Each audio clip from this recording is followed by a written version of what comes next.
mu nekk di au de ses 18 ans Ibrahima Mbaye mi nga xamante ni tey jii Mamour mi ngi mel ni rek ku bëgg jeexal téere football tey jii ban jàngat nga am rek ci maturité bi nga xam ne am na ko maturité footballistique bi nga xam ne am na ko vu son jeune âge. Il a remporté les titres collectifs. Les titres collectifs. Hein? Les titres collectifs. Waaw, avec le Paris Saint-Germain, avec l'équipe nationale du Sénégal. Léegi il lui reste les distinctions individuelles. Ibrahima Mbaye doit franchir un cap. Ah oui, c'est son moment, il dit. C'est son moment. Il a remporté la Ligue des Champions. Oui. À 2 reprises.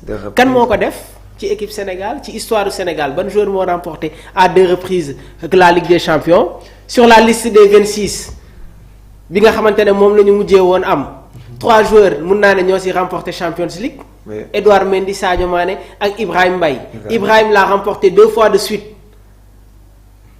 Il dit on a un talent très pur. Oui. On a un talent très pur. Ibrahima Mbaye c'est un joueur qu'il faut protéger. ñenn ñi nag xawma lan moo leen di tax a jóg. mais joueurs yi nañuy xool bu baax seen entourage. nañuy jël ñoo xamante ne ñoom ñoo leen di gérer seen communication c'est très important. mais Ibrahima Mbaye li may dégg ci moom ñenn journalistes yi di ko génne fan la jóge fan la jóge war na segg.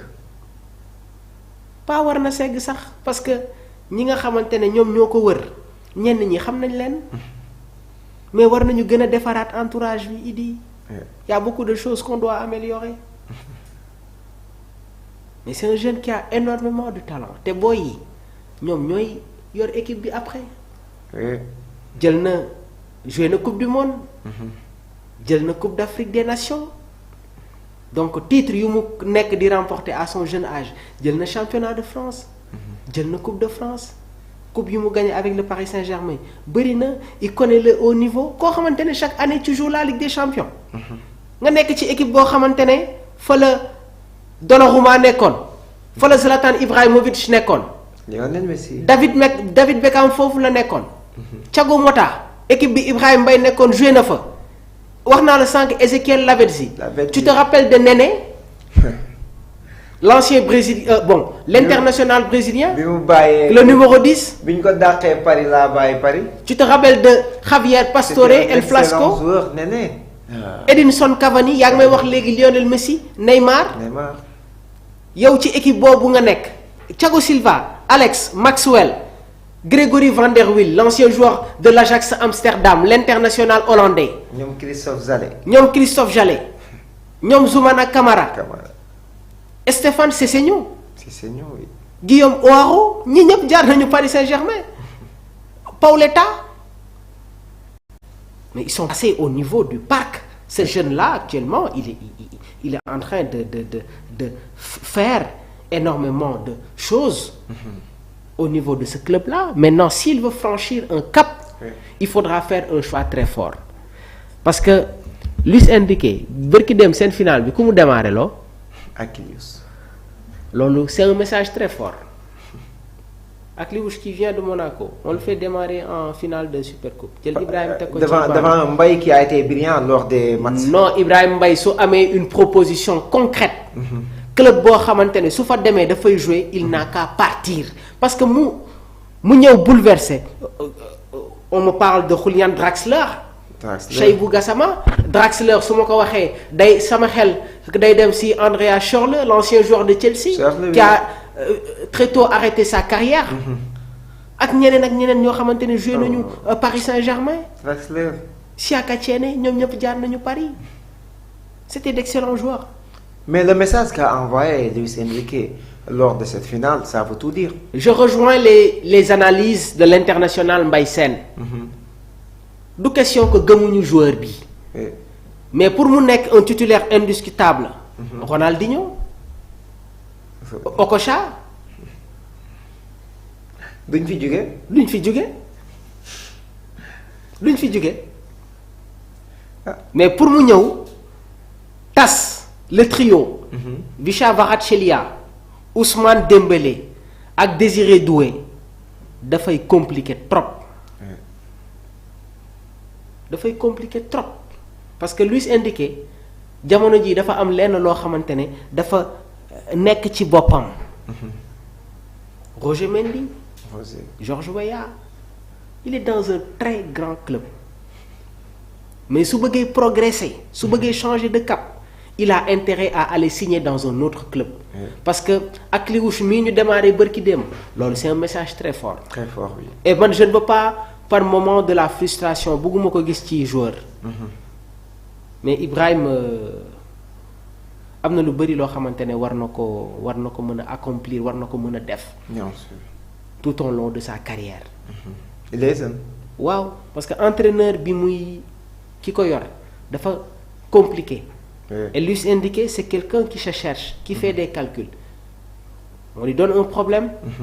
Il fait ses calculs il a des réponses il reste figé sur ça.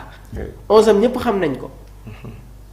Hakimi, Marquinhos, William Pacho, Nuno Mendes, Vitinha, Fabian Ruiz, João Neves, Désiré Doué, Vicha Kvaratskhelia ak Ousmane Dembélé lii mooy 11am.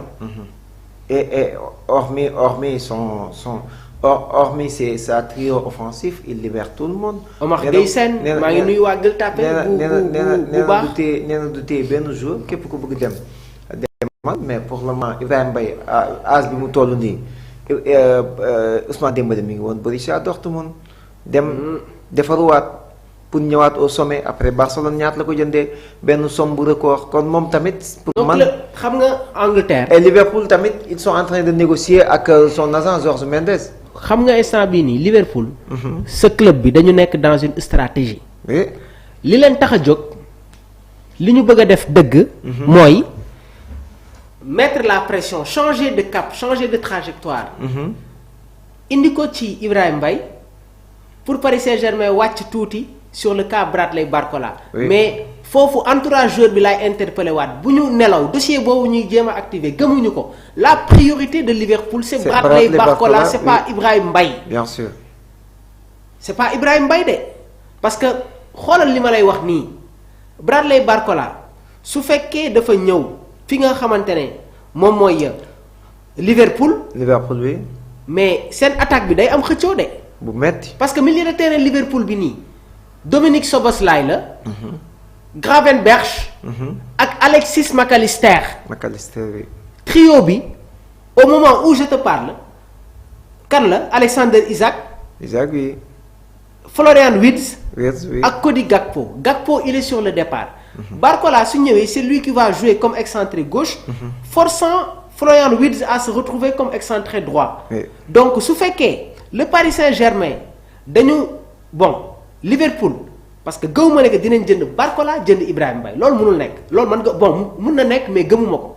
Mais le fait que ñu changer cap nii c'est pour dire au Paris Saint-Germain c'est pour encore une fois mettre de la stratégie pour Paris xaw a wàññi tuuti li nga xamante ne moom mooy enchères yi. Mais gëmuñu ko te su ma doon Ibrahima Mbaye du ma dem Liverpool su ma doon Ibrahima Mbaye du ma dem Arsenal. su ma doon Ibrahima Mbaye du ma dem Manchester City. demal ay club yu mel ni Aston Villa sinon nga dem au niveau du Borussia Dortmund foofu tu vas disputer la Ligue des Champions et da ngay am du temps de jeu. Bien sûr. C'est la meilleure destination. C'est la meilleure destination man de su ma doon moom Aston Villa ak Unai Emery di nga jouer une compétition européenne wala nga dem fa li nga xamante ne moom mooy Dortmund mais y a des clubs yoo xamante ne soo fa demee tu vas te retrouver dans la même situation. bi nga nekkee ni au niveau du Paris Saint-Germain boobu ba tey nag maa ngi alerté. am na solo donc Ibrahima ñi ngi xaarandi à ce que mu def son entourage ñu def un bon choix pour son avenir parce que c'est un jeune joueur donc yaakaar naa mën na def lu bëri ci football il n'a que 18 ans donc footballam day soog a commencer donc ba tey di ko jaajëfal moom tamit Mamour on a fait le tour de l'actualité. waaw maa ngi lay jaajëfal. mais di la jaajëfal bu baax a baax nii lañ koy defee saa su nekk tous les vendredis. dañuy jéem a tàmbali teel a yëkkati pour mën a dem def farata. waaw daanaka li des ci waxtu julli bi. bëreetul donc ñu ngi leen di jaajëfal di leen jéggalu internet yi mun naa ne ñun ñooy tax sax ñuy teel a dugg ci li nga xamante ne moom mooy émission bi. donc di leen jaajëfal bu baax a baax ça a été un vrai plaisir. Demain incha allah dina am leen loo xamante ne ñi ngi leen koy préparel donc di leen wax juma mubarak Idi di la jaajëfal bu baax a baax a baax. di jaajëfal tamit suñu mbokk internet yi suñu limee rek juum ñoom Seydou Gassama